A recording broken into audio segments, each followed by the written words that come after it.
What's good, YouTube? It's your boy, Blue Blood Sports TV, back at y'all with another one.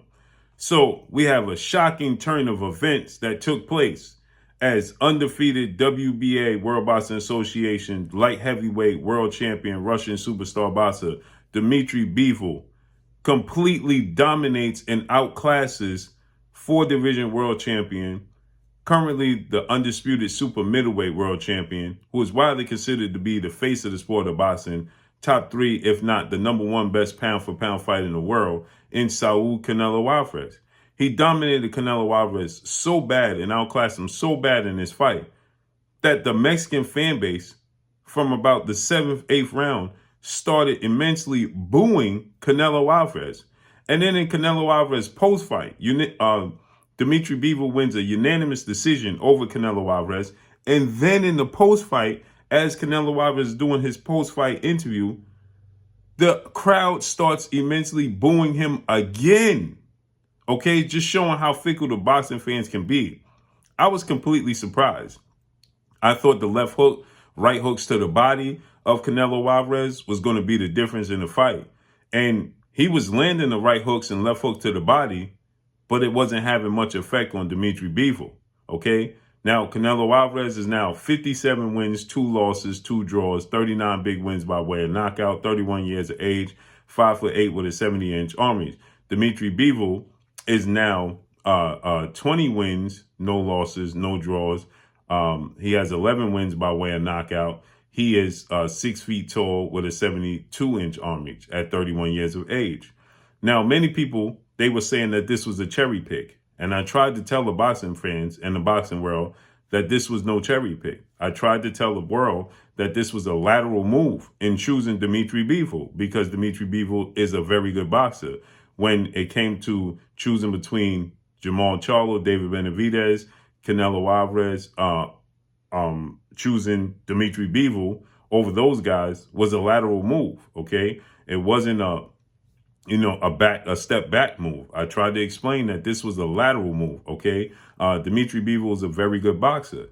I thought that Canelo Alvarez still was going to win the fight. I didn't see Canelo Alvarez losing moving forward, and I didn't see this outcome, this domination on the part of Dmitry Bivol. He stuck to the game plan. He used his jab. He used his technical abilities, his fundamentally sound. He used very good defense, a high guard, making sure he was covering up the ribs. He stuck to the game plan, and he absolutely dominated Canelo Alvarez. Okay, Canelo Alvarez was very fatigued by the second, third round. He was breathing out his mouth. He was leaping with his punches. He was very off the mark. Dmitry Bivol had at one point in time, the punch count was 147 punches landed to only 64 of Canelo Alvarez, okay? He landed 23% of his punches to Canelo Alvarez 13%. So he was completely dominating Canelo Alvarez in this fight. When it got to about the 7th, 8th round, I believe, Dmitry Bivol had landed double-digit punches in every single round, and Canelo Alvarez had landed no double-digit punches in any of the rounds. This was total domination on the part of Dmitry Bivol, and it was shocking. It's shocking to me, okay, because I thought that Dmitry Bivol leaves itself open, especially to the body. That's Canelo Alvarez's strength. Dmitry Bivol is open to uppercuts. I thought that's Canelo Alvarez's strength. And Canelo Alvarez landed hooks to the body. He landed uppercut, but you can clearly see it had no effect on Dmitry Bivol, the effect that Canelo Alvarez is used to having on his opponents, okay? And so with that said, Dmitry Bivol, he stayed cool, calm, and collective. Canelo Alvarez would land a left hook or a right uppercut or hooks to the body, and immediately, just like that, Dmitry come back with a 3-punch combination. Boom, boom, boom, right? He never went without answering Canelo Alvarez, and he was backing Canelo Alvarez up. He was making sure he got physical with him. He had Canelo Alvarez on the ropes. He was teeing off. At one point, he landed about a 4 or 5 punch combination, Canelo Alvarez on the ropes, and the crowd started cheering.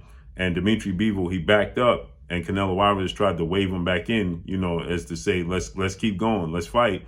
And Bivol shook his head off and said, no, you come back out here to my wheelhouse. You can't box in the center of the ring, okay? He stayed calm, cool, and collective, stuck to the game plan, okay?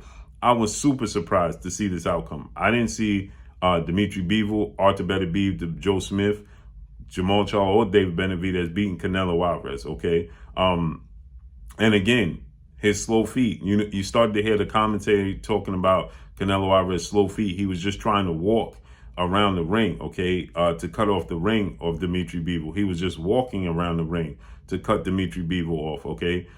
He wasn't cutting him off, educatedly, right? He was just walking around the ring. And it got to a point where Bivol was laying it on so thick that Canelo Alvarez started running around the ring without any rhyme or reason for doing so, okay? He was just trying to avoid, trading with Dmitry Bivol, right? So this was very, very shocking.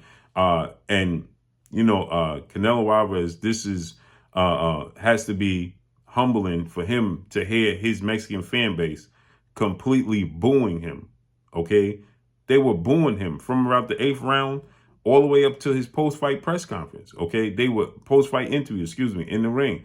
They were booing him, okay? And he tried. You understand? It wasn't like Canelo Alvarez went in the ring and didn't give it all he has. He has limitations. He has slow feet, okay? He doesn't have he's not the most flea-footed guy. He could put combinations together well, but he's not very flea-footed. He has power in both hands. He has a high ring IQ. But he got frustrated again with the mobility, the movement, the size, the jab, the discipline, and the fundamental game plan of Dmitry Bivol, reminiscent to that of Floyd Mayweather dominating and winning every single round, okay? I thought Canelo Alvarez won 2 rounds, 3 rounds at best, and that might be pushing it against Dmitry Bivol tonight. Against Floyd Mayweather, he won no rounds, and he was losing badly to Erislandy Lara in 2 fights after the Floyd Mayweather fight. But Erislandy Lara, he let off the gas in the second half of that fight, and the judges decided to give a split decision victory to Canelo Alvarez, okay? This glaring weakness, I said this before, and I'm going to say this again. Canelo Alvarez, when people were saying he got much better, I told people he didn't get much better. He got better at choosing his opponents. But it was going to come a point in time where he was going to run into a wall and had to fight the absolute best there is available, okay? Like I said, there wasn't a cherry pick. He didn't cherry pick Dmitry Bivol over Jamal Charlo, David Benavidez, and anybody else that was available to him, okay? I felt like this was a lateral move, okay? Dmitry Bivol, I said this, if Jamal Charlo or David Benavidez had moved up to light heavyweight, okay, then I felt like and challenged Dmitry Bivol, they would be the underdog in the fight. Before Dmitry Bivol beat Canelo Alvarez, they would have been the underdog in that fight, okay? Or at best, at worst, it would have been 50-50 or even fight, okay? Dmitry Bivol is not the most well-known name, but he's very skilled, okay? I was present when he fought Joe Smith Jr. and beat Joe Smith Jr., who's currently the WBO light heavyweight champion. And I wasn't impressed from the way he closed the fight out, but you can see he's very skilled. He's very disciplined. He's very fundamentally sound. He does have respectable power, so you have to respect his power. In the beginning of his fight with Canelo, you could see Bivol pity-patting with his punches. He wasn't laying it on Canelo Alvarez. He was just touching Canelo Alvarez, okay?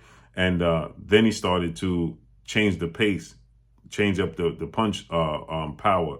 And you could see he was bothering Canelo Alvarez. Canelo Alvarez, they said they want a rematch. He's still an undisputed champion at 168. But those big fights at 168 just gave those guys down there way more confident than they ever have. And coming off of a loss, and his status is going to definitely drop, okay? He's not he's not the number 2 best pound-for-pound fighter in the world. He's definitely, at best, number 3. Errol Spence just moved up on that list. Canelo Alvarez has 2 dominating losses where he had no answer for Floyd Mayweather or no answer for Bivol. He arguably lost to Erislandy Lara, and you can make a case he lost both fights to Triple G. Now, looks like a fight between himself and Triple G was already set for September. It's going to be interesting to see what's next for Canelo Alvarez, because I just think that Bivol's just going to garner even more confidence going into a rematch. Should they have a rematch, the size is not going to change. The skill set is not going to change. Canelo Alvarez is not going to suddenly get more fleet-footed and be able to beat Dmitry Bivol. So, but it was shocking to hear the Mexican fan base start to mentally boo Canelo Alvarez. But that's all I got for y'all. Make sure you hit the like button. Drop a comment in the comment section. Let me know what y'all think. Y'all already know what it is. It's your boy Blue Blood Sports TV. Hate, like, comment, and subscribe. If you haven't subscribed, hit the subscribe button, hit the like button, hit the bell icon to get all the new notifications. Follow me on Instagram at Blue Blood Sports TV, all in one word. Y'all already know what it is. Shout out to the entire LDBC. Shout out to New Media. Shout out to Black Media Row. Make sure you like and share these videos. That's all I got for y'all. Peace.